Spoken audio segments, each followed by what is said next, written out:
Welcome. Blessings to you, my brothers and sisters. It's your boy, the People's Preacher, Emanuel Flemming, and I want to welcome you to A Real Word. Tonight, God has put on my spirit a particular topic that I've done a while back.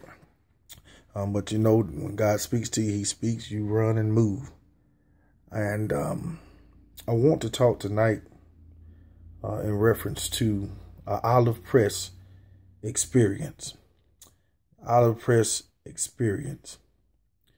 When we think of an olive press, first and foremost, an olive press is used to press olives in order to get the oil or the liquid that is within inside of the olive.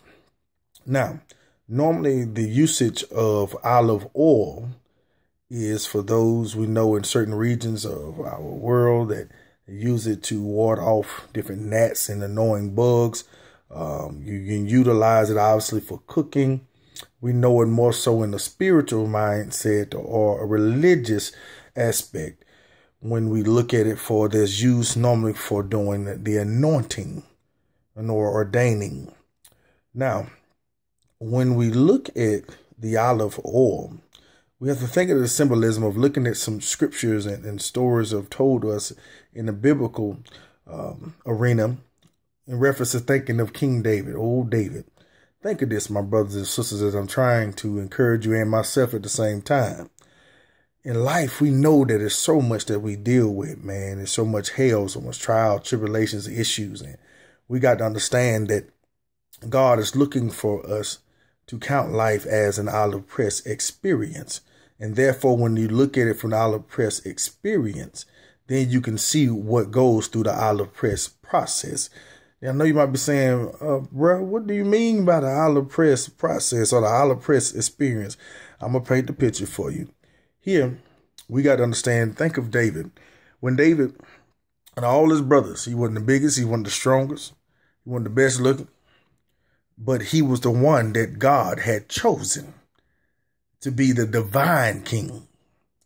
Here it is, this little shepherd boy, the one that least likely to be looked at, is the one that God had consecrated, meaning set aside to be the king. Now, the same thing it is in our lives. A lot of cases, we are the ones that are cast down, the ones that are not looked upon, the ones that are picked at, the ones that have probably been bullied in life and still being bullied, the one that's always overlooked. And you have certain family members, even so-called friends, that talk about you and mistreat you. And therefore, and say things that basically in essence reference them doubting you, them not having faith in you. And one thing I want to say to you today, and as I even grow as a man of God to understand, it ain't about what they say. You got to realize it's about what he says. And all God is doing in life when we are catching all these moments of heartache, pain, struggles, frustration, whether we cause it ourselves or whether God suffered it so to be, we got to understand it's all part of that process. So when we're looking at the olive press experience, we understand the process is that God is using this particular process to get the best out of you. The same way you picture the olive press, pressing the olive, when you look at the oil dripping down, think of the cup saying it runneth over when we look at Psalms and as on David's head. And when we look at the anointing, the same with your life. I may be crying tonight.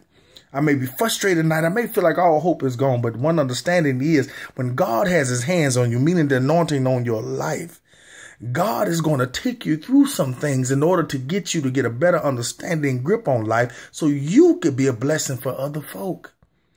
Understand everything that we go through in life ain't for ourselves. It's for other folks to be blessed and for other folks to learn from as well.